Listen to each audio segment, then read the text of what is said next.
Bonjour à tous. C'est pas trop fort, non? Très bien. Alors du coup, Sylvie a bien fait l'introduction. Je vais essayer de continuer un petit peu dans ce sens. Je vais vous parler des comportements et des émotions, donc un peu plus chez le chien parce que c'est ma spécialité, mais c'est évidemment valable chez tous nos animaux de compagnie. Alors je vais me présenter d'abord pour commencer. Non, c'est pas ça. Ah, il faut que je l'allume. Non, c'est bon, il fallait que je l'allume, c'est bon. Non, c'est pas bon. C'est pas bon, je n'y arrive pas. Il faut que j'appuie où? Si, c'est allumé.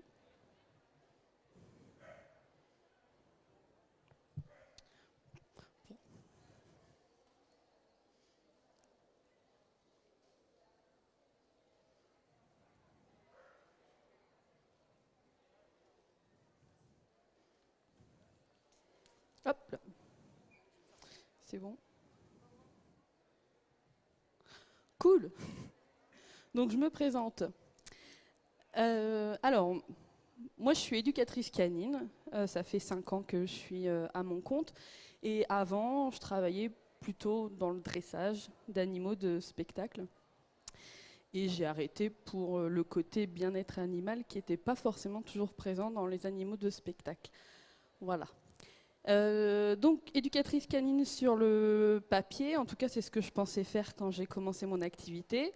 Ça avait l'air super simple, il suffit d'apprendre au chien à s'y coucher, pas bouger, et éventuellement après travailler sur des problèmes de chiens agressifs, de destruction.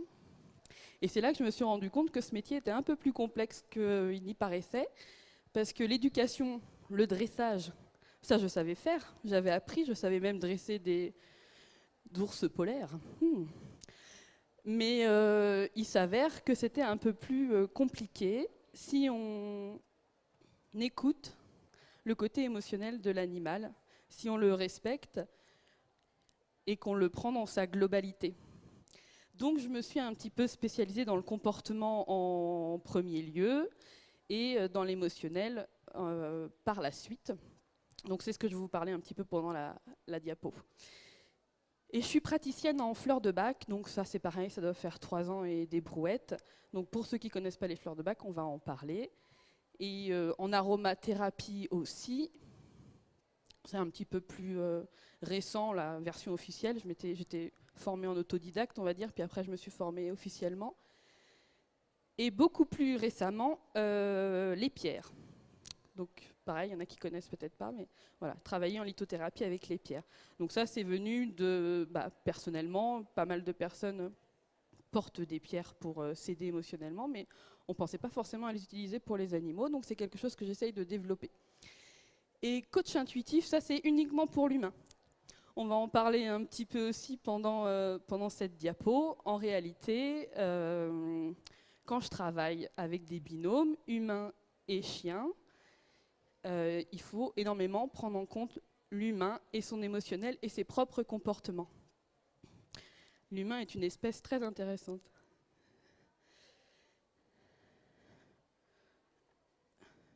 Alors, est-ce que j'appuie pas sur le bon bouton? Je ne sais pas. Ou elle s'endort? Faut bien appuyer sur le plus, le machin là. Ah, c'est bon. Les comportements. Donc avant de parler d'émotion, on parle de comportement. Donc c'est ce qu'on va voir visuellement. C'est ce que l'animal va nous transmettre, enfin en tout cas ce qu'on voit nous, hein, humains, visuellement. Alors encore une fois, je vais parler des chiens parce que moi je n'y connais rien en chat, en comportement chat, etc. Après la partie émotionnelle, évidemment, c'est valable pour tout le monde. Les comportements servent à s'exprimer. Ça veut dire que quand mon chien a un comportement, même si a priori là sur ma petite diapo, on pourrait imaginer ce comportement pas forcément adéquat avec mes yeux d'humain, mais lui, il essaye bien de communiquer. En partant de ce postulat-là, évidemment, en tant qu'éducatrice canine, moi, ça n'allait plus avec ma philosophie, dans le sens où je ne vais pas empêcher un individu de s'exprimer. C'est totalement inadéquat, je pense. Il a besoin d'exprimer sa personnalité, qui il est, et puis surtout de dire ce qu'il a besoin de dire à ce moment présent. Et moi, en tant qu'humain, c'est pas moi qui vais juger si ce comportement est adéquat ou non. Après, évidemment, encore une fois, avec l'éducation canine, on s'arrange pour que le comportement soit acceptable dans la société humaine. Alors, j'aurais peut-être dû prendre des notes. Je sais que je voulais vous dire autre chose, mais ça viendra peut-être après. Ah oui, si. Donc, c'est important pour moi, les comportements servent à s'exprimer. Et en l'occurrence, ça sert à exprimer du coup des émotions. Hein, c'est un petit peu la diapo. Si on stoppe un comportement, on stoppe aussi l'émotion qui a essayé d'être véhiculée par l'animal. Et là, on va avoir des problèmes de comportement plus importants. J'ai pas appuyé. Alors, je vais innover comme ça. Donc, par exemple, derrière la colère, donc la première photo que je vous avais mise, derrière la colère se cachent évidemment des besoins de reconnaissance de l'animal par rapport à l'autre individu, une demande de respect et une demande de considération. Par exemple, hein, c'est une liste non exhaustive, évidemment, ça dépend de chaque individu. Derrière ma joie se cachent des besoins de partage, évidemment, avec l'autre individu aussi, mais besoins aussi de créativité et de contribuer. Derrière ma tristesse se cachent mes besoins de réconfort, de soutien et d'écoute. Et derrière mes peurs se cachent les besoins de sécurité, de confiance, des besoins de confiance envers l'individu avec qui, en l'occurrence, ce petit chien demande de l'aide à son humain, et des besoins de stabilité. Donc pour moi, quand on veut stopper un comportement, alors globalement, hein, généralement, quand votre chien est joyeux, on ne m'appelle pas, il n'y a pas de problème, on est plutôt content. Par contre, si j'ai un individu qui va avoir un comportement agressif, en tant qu'humain, on a un peu envie d'aller régler le problème. À vérifier si c'est un problème pour le chien. Pour nous, oui. Enfin, pour certains. Quand vous venez me voir, c'est que vous avez un problème avec ce comportement.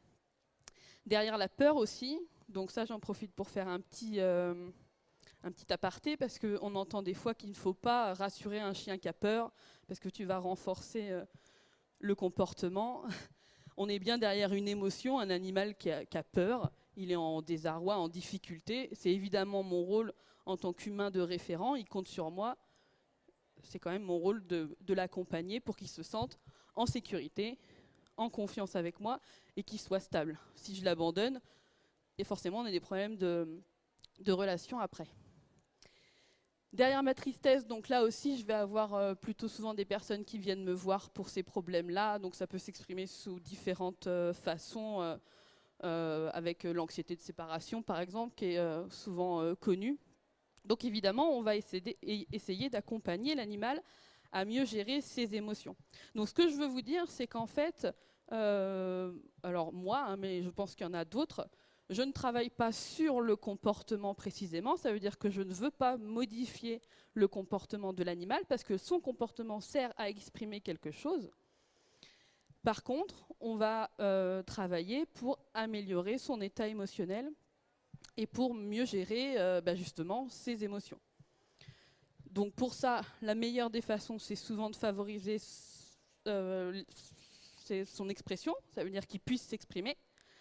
Donc je ne vais pas le restreindre, au contraire, je vais lui permettre d'avoir ce que j'appelle moi un terrain d'expérience, ça veut dire d'avoir l'opportunité de pouvoir exprimer qui il est, et puis moi, de l'accompagner, donc moi en tant qu'humain, hein, mais vous du coup, de l'accompagner dans ses expériences de vie pour qu'il grandisse et qu'il devienne un adulte équilibré. Donc ça, c'est plutôt ma partie éducative. J'ai que ce mot-là, mais on ne fait plus du tout d'éducation. Les fleurs de bac. Donc les fleurs de bac, c'est effectivement un accompagnement naturel qui est plutôt, je pense, connu du grand public. Donc les fleurs de bac, on va en fait utiliser l'énergie des fleurs donc, au profit de nos animaux. Hein. Donc les fleurs de bac, ça marche pour les humains, ça marche pour les animaux, ça marche même pour les plantes, ça marche pour tout. Donc les fleurs de Bach, je ne vais pas vous faire une formation ici, mais je vais vous en parler un petit peu vite fait. C'est donc le docteur Bach qui a énuméré, on va dire, 38 fleurs, et chaque fleur a une action sur une émotion. Il s'agit en fait d'élixirs de fleurs, et donc il n'y a pas que celle du docteur Bach, on en a aussi, il y a celle du bush australien, pour ceux qui connaissent, et puis les contemporaines pour celles qui ont été découvertes, on va dire, plus récemment, mais on appelle souvent ça les fleurs de Bach parce que c'est plus connu. Donc le docteur Bach, lui, son discours, c'était qu'on ne traite pas le malade, on ne traite pas la maladie, pardon, je me trompe, on ne traite pas le maladie, mais le malade, l'individu. Ça veut dire que quand on avait des personnes, donc c'était un docteur, hein, quand il avait des personnes atteintes d'une maladie physique, il ne traitait pas la maladie, mais l'individu. Donc en l'occurrence, souvent l'émotionnel. Et on ne traite pas comment je vais trouver mon mot, mais en fait, on allait vraiment chercher la cause. Hein, on ne traite pas ce qui est en apparence, on va chercher profondément qu'est-ce qu'il y avait derrière l'individu. Donc pour nos animaux, c'est la même chose, ça a absolument la même efficacité. Là, il y a un petit peu de mélange, il y a chien, humain qui vont ensemble, il y en a qui reconnaissent peut-être les noms. Chien, un peu d'humain, un peu les deux. Donc des fois, on va accompagner l'humain aussi de référence, parce que comme je le disais tout à l'heure, si je pouvais revenir à la diapo d'après, mais vous vous en rappelez, ce qui est les comportements qui nous dérangent, nous en tant qu'humains, donc un chien agressif, à voir, hein, c'est un grand terme, mais qui va avoir un comportement agressif, c'est nous que ça dérange d'un point de vue sociétal, qui va nous mettre mal à l'aise. Si mon chien est triste, ça peut aussi me mettre dans un état émotionnel plutôt négatif, où je vais culpabiliser, etc. Donc ça, il faut aller voir qu'est-ce que ça vient faire écho chez nous. Qu'est-ce que je peux dire d'autre sur les fleurs de Bach? Alors surtout si vous avez des questions, vous pouvez, parce que moi j'aime bien quand il y a de l'échange, c'est pas facile de faire un monologue. Donc si vous avez des questions, n'hésitez pas, c'est peut-être plus facile pour moi. Vous connaissez les fleurs de Bach? Est-ce qu'il faut que j'en dise plus ou ça va? Qui c'est qui... Il y en a qui... Vous me direz. Hein, j'ai mon stand juste là-bas si vous voulez. Donc moi en l'occurrence je fais des complexes personnalisés, ça veut dire que je vais prendre un flacon vierge et je vais aller mettre les fleurs qui vont être adaptées à l'individu. On a beaucoup plus de résultats dans la durée. Autre, les fleurs. Comment ça marche? Ça marche que quand ça veut.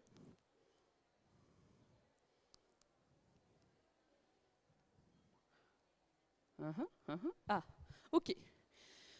Les pierres et les minéraux. Donc ça, je pense que c'est connu, vous connaissez, mais peut-être moins chez l'animal. Donc ça, comme je vous disais tout à l'heure dans ma présentation, c'est plus récemment que je me suis formée officiellement. Après c'est pareil, en autodidacte ça faisait un bail, mais c'est vraiment parti du constat que l'humain était envahi de bracelets, des fois même jusqu'il n'y a plus de place sur le bras tellement ils ont des bracelets. Et à côté de ça, on laissait les animaux un peu seuls avec leurs émotions. Donc sur les pierres, on a aussi bien des propriétés physiques que émotionnelles. Moi, encore une fois, ma spécialité, c'est plus l'émotionnel, mais j'aurais pu le dire avec les fleurs de Bach, c'est valable pour les deux. Les deux sont liés. Ça veut dire que quand j'ai des problèmes de santé, un chien par exemple qui va avoir des problèmes de peau, ça peut bien souvent cacher aussi du grand stress ou des grandes peurs, etc. Donc bien souvent, les problèmes physiques sont liés à des problèmes émotionnels. Et je fais tout dans le désordre, mais je reviens un petit peu sur le début de ma diapo. Si on laisse pas au chien exprimer ses émotions, et si on l'accompagne pas aussi pour aller mieux dans ses émotions, donc si on stoppe un comportement, en l'occurrence, si on veut étouffer un peu un comportement, l'émotion, elle peut pas être évacuée, donc elle va trouver un autre moyen de sortir, j'ai envie de dire, et c'est bien souvent là qu'on va avoir du coup des gros problèmes de santé. Donc les pierres, donc j'appelle ça la lithothérapie appliquée aux animaux. on peut les utiliser absolument comme nous. Donc en l'occurrence, bon ça c'est pour la photo, c'est rare que je présente autant de pierres aux chiens, mais en l'occurrence, moi je travaille en séance où je vais proposer à l'animal un panel de pierres et ils sont capables de choisir quelle est la pierre dont il a besoin, et je vais pouvoir donc sélectionner comme ça un petit peu les pierres et appliquer, faire des soins. Donc c'est en complémentaire avec des soins énergétiques. Donc moi personnellement je ne fais pas de soins énergétiques, je me suis formée par curiosité, mais ça me permet d'avoir quelques infos. Mais c'est une pratique qui peut être utilisée, les pierres, en complément de quelqu'un qui fait des soins énergétiques. Donc les pierres, soit je vais les appliquer en soins, donc même si vous ne faites pas de soins énergétiques vous-même, la pierre fera le travail à sa place, et je vais pouvoir aller l'appliquer au niveau des différents chakras, généralement, parce qu'on utilise les centres d'énergie principaux. Mais si mon chien a une inflammation à la patte, je peux très bien lui appliquer une malachite, par exemple, au niveau de la patte. Si il a des difficultés affectives, donc par exemple je pense à des difficultés avec la séparation, etc., je vais plutôt aller travailler du côté du chakra cœur. Donc généralement la zone physique est aussi liée à la zone émotionnelle. Voilà, je suis en train de penser par exemple quand on a des problèmes intestinaux, l'animal a des problèmes intestinaux, bah, finalement je vais conseiller des pierres qui sont liées au chakra sacré de cette zone-là. Alors pour les particuliers, j'ai envie de dire, j'aime bien proposer les pierres sous forme de pendentifs, de colliers, parce que c'est plus simple pour nous à utiliser. Je mets tout simplement la pierre en pendentif, ou je mets le collier à mon chien, comme ça il profite du soin plus facilement, j'ai envie de dire, au quotidien. Voilà. Alors c'est pareil, je ne vais pas forcément vous faire une formation sur les pierres, mais si vous avez des questions, n'hésitez pas. Soit particulière à votre animal, soit globale.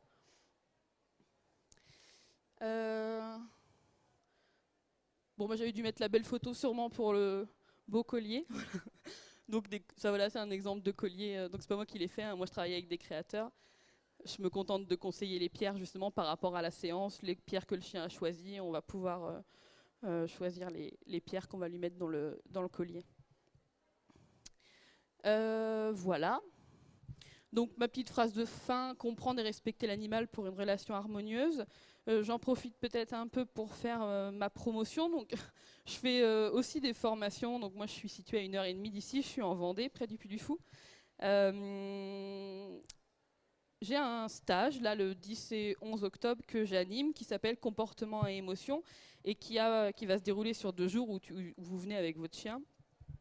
Et il a pour objectif, dans un premier temps, d'aller l'observer, de regarder, donc ce que j'appelle sur mon terrain d'expression libre. Les animaux vont pouvoir communiquer en sécurité et ils vont pouvoir exprimer justement tout ce qu'ils ont envie d'exprimer. Donc en l'occurrence, moi je travaille au portail, ce qui fait que si il veut exprimer des comportements agressifs, il n'y a pas de danger pour l'individu derrière, mais je ne l'empêche pas de l'exprimer. Et donc on va avoir cette phase d'observation afin de comprendre l'animal, de le laisser, parce qu'on est souvent plutôt en train de lui dire non, tais-toi, arrête. Là, hop, vas-y, dis-moi ce que tu as envie de dire. Et sous mon expertise, je vais vous faire un petit peu la traduction de ce qui est en train de se passer. Alors évidemment, je ne parle pas chien à 100%, je ne suis pas un chien, donc ça m'arrive des fois de ne pas forcément comprendre ce qui est réellement en train de se dire. Mais en tout cas, ça peut donner des pistes, des idées, on va faire des hypothèses, et donc au fil du week-end, en fonction, donc on va travailler avec les pierres et les fleurs de bac pour leur permettre de mieux gérer au passage. Donc ça ne sera pas une formation fleurs de bac ou pierres, mais une initiation, j'ai envie de dire. Et puis le deuxième jour, en fonction de ce qu'on aura observé, en fonction du choix qu'aura fait les chiens au niveau des pierres, je vais pouvoir proposer des expériences, j'appelle ça des expériences, mais mettre les chiens en situation pour qu'ils puissent se sentir en sécurité et exprimer de manière moindre. Donc si je reviens l'exemple du chien agressif, parce que c'est souvent une grosse problématique pour les personnes, Évidemment que quand j'ai un chien, je ne vais pas le laisser bouffer la tronche à tous les chiens qui passent, hein, c'est sûr. Donc moi, ma vision de l'éducation, ça va être qu'on va aller lui permettre d'exprimer ce qu'il a à exprimer. Donc généralement, c'est souvent un besoin d'espace, tout simplement. Il n'a juste pas envie d'avoir du contact. C'est un exemple, mais ça pourrait être plein d'autres choses. Si moi, en tant qu'humain, j'apprends à observer mon chien, à repérer quand il me dit « Oh, oh, on s'approche un petit peu trop près, est-ce qu'on peut arrêter d'avancer, est-ce qu'on peut faire un détour, etc. » Mon chien n'aura pas besoin d'avoir le comportement d'agression. Donc c'est ça que j'essaye de vous apprendre dans mes cours, et en l'occurrence sur ce stage un petit peu intensif. Pour ceux qui veulent se former aux fleurs de bac, ça j'organise aussi souvent des dates, et il y a un gros week-end au mois d'avril l'année prochaine, où je vais même vous apprendre, on va aller les cueillir, on va aller se promener dans les champs, cueillir des fleurs, et puis les fabriquer. Et au niveau de la lithothérapie, appliquée aux chiens, à ma connaissance, à ce jour, il n'y a personne qui propose des formations sur ça. Donc moi, je suis encore au stade où je vous propose des initiations, où on est en découverte, parce que j'ai peu de personnes qui ont déjà un niveau avancé, et je suis en train de travailler sur une formation plus complète, plus longue, que j'essaye de faire en ligne, mais bon, la technologie, c'est pas mon truc, donc je suis pas sûre d'y arriver, mais voilà.